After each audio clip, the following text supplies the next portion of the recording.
Welcome to this explainer. Today, we're tackling a deeply practical and honestly pretty crucial question. When you get sick, how do you know which pill you should actually take? We're going to dig into the scientific logic, the evidence-based, and the real mechanisms behind three major systems of medicine that you've probably encountered: allopathy, Ayurveda, and homeopathy. Okay, let's just dive right into the breakdown. We'll start with the gradient of evidence, move through the core foundations of each system, weigh out their respective risks, and finish up with a clear, scientifically backed verdict. Section 1. The gradient of evidence. Evaluating medical systems objectively. Look, choosing between modern, ancient, and alternative medicine can be incredibly confusing, right? It's a crowded marketplace out there, full of claims and counterclaims. And that is exactly why we have to rely on an objective, evidentiary standard to guide our choices, rather than just leaning on tradition or clever marketing. So right out of the gate, we can view this as a clear evidentiary gradient. Allopathy sits right at the top with the absolute highest evidence base, validated by rigorous trials, which makes it the definitive first line for all serious disease. Then we have Ayurveda, which presents mixed or emerging evidence. Historically, it's served as a genuine drug discovery precursor, and today it's best utilized for adjunctive lifestyle medicine. And homeopathy? Well, the evidence shows absolutely no efficacy beyond placebo, primarily because its core tenets actually violate the basic laws of physics and chemistry. Section 2. Allopathy, modern medical science, the gold standard of evidence. Now, interestingly enough, the term allopathy was originally coined as an insult by alternative practitioners, but today it universally represents modern conventional biomedicine, and it's built entirely on evidence-based medicine, or EBM. This core philosophy was formalized back in the early 1990s. It dictates the conscientious, explicit, and judicious use of the current best evidence when making decisions about a patient's care. At the end of the day, it's not about philosophy, it's just about what can actually be proven to work. The scientific pillars holding this entire system up are built on observable pharmacology, meaning the drugs act on clearly defined molecular targets, like receptors and enzymes. But the real engine of allopathy? That's the gold standard of randomized controlled trials, or RCTs. These trials are designed specifically to eliminate human bias and isolate the true chemical effects of a drug from mere contextual healing or the placebo effect. And when you take that targeted molecular science and scale it up, the impacts are literally world-changing. By understanding adaptive immune memory, we created vaccines that completely eradicated smallpox and continue to save millions of lives every year. By understanding enzyme inhibition, antibiotics transformed bacterial infections from guaranteed death sentences into easily treatable minor inconveniences. From modern trauma care and organ transplantation all the way to radically transforming 5-year survival rates for cancer, this mechanistic approach is exactly why we survive conditions our ancestors simply couldn't. Section 3. Ayurveda, the medical prototype, the world's first structured medical system. Moving on to Ayurveda, which is one of the world's oldest documented medical systems, codified over 2,000 years ago. Its ancient Sanskrit texts even documented over 300 surgical procedures. Now, while its ancient frameworks, like the 5 elements or Tridosha, are pre-scientific philosophical models that don't really map onto modern biochemistry, concepts like Prakriti, which determines treatment based on an individual's constitution, brilliantly anticipate modern personalized medicine and pharmacogenomics. And Dinacharya, the daily health regimen, perfectly mirrors today's evidence-based chronology and lifestyle medicine. For its time, it was incredibly observant. And because of those ancient, careful observations, Ayurveda essentially served as a genuine drug discovery prototype for modern pharmacology. It has given the modern world some vital, fully validated compounds.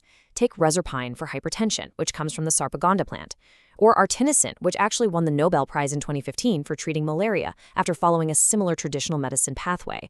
We also have curcumin from turmeric, which actively inhibits inflammatory pathways, and withanolides from ashwagandha, which rigorous RCTs have shown actively reduce serum cortisol and stress. However, we have to impartially report a really critical safety warning that shows up in the data. Classical Ayurvedic metal-based ash preparations, known as basmas, carry very real heavy metal toxicity risks. Rigorous testing, like a major study published in the Journal of the American Medical Association, found that 1 in 5 Ayurvedic products bought from Boston area stores contained potentially harmful levels of lead, mercury, or arsenic. The classical purification methods just don't reliably reduce metal content to safe levels. Section 4. Homeopathy, scientific impossibility, testing the limits of physics and chemistry. Founded back in 1796 by Samuel Hahnemann, homeopathy is governed by central doctrines that directly challenge the known laws of modern physics and chemistry. Its core manufacturing process is called potentization. This involves extracting a base substance, diluting it at a ratio of 1 part substance to 100 parts water, vigorously shaking it in a process they call succussion, and then repeating this cycle over and over again. The foundational claim here is that this extreme dilution paradoxically increases the medicine's healing power. But here is where we hit a massive mathematical roadblock. A standard 30C homeopathic dilution, which means that 1 to 100 dilution process happened 30 consecutive times, equals a dilution factor of 10 to the power of -60. To put that into perspective, because of Avogadro's limit, it is statistically impossible for a 30C dilution to contain even a single molecule of the original substance. Beyond a 12C dilution, 0 original molecules remain. None. What's left is literally just water, or sometimes just the lactose pill it was dropped onto. Now, proponents argue for something called water memory, but physical chemistry decisively rules this out, showing that water loses any structural memory in mere femtoseconds. Massive scientific syntheses, including a landmark 2005 Lancet study and a 2015 Australian government review, confirm that homeopathy has absolutely no efficacy for any health condition beyond a simple placebo effect. Section 5. The risks and rewards. Let's compare the systems side by side. Starting with allopathy. It offers unparalleled, evidence-based surgical, emergency, and pharmaceutical capabilities. But we have to acknowledge it's not without significant flaws. It struggles globally with high access costs, frequent adverse drug reactions, which are actually a leading cause of death, and the growing, really terrifying crisis of antimicrobial resistance caused by the overprescription of antibiotics. Moving to Ayurveda. This system offers a deeply holistic, preventative approach that modern medicine often neglects, alongside an incredibly rich database of plant-based medicines. On the negative side, though, it faces major standardization problems, meaning the amount of active ingredient can vary wildly from batch to batch, and there is a glaring lack of rigorous RCTs for its classical multi-ingredient formulations. And finally, homeopathy. On the positive side, it has absolutely no pharmacological side effects, precisely because the pills are essentially inert water and sugar. It also offers patients lengthy empathetic consultations. However, the negative is a massive opportunity cost. Relying on an inert placebo can literally be fatal if patients delay life-saving effective allopathic care for serious conditions like cancer or severe infections. Section 6. The final verdict. The proper role for each system. So how do we piece this all together? The gradient of evidence points to very, very clear roles.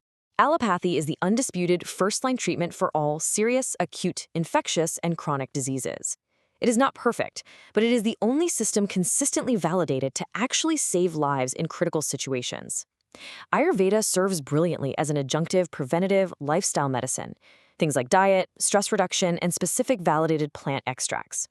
Homeopathy, lacking any pharmacological mechanism or molecules whatsoever, is limited entirely to contextual placebo comfort and should simply never be used as a first-line treatment. I'm going to leave you with this final thought for our explainer today. Medical science isn't about belief, it's about evidence. Based on this rigorous scientific breakdown of mechanisms, risks, and proven impacts, how will you rethink the choices you make the next time you open your medicine cabinet? Thanks so much for joining me as we explored the science behind the remedies. Keep asking questions and keep looking for the evidence.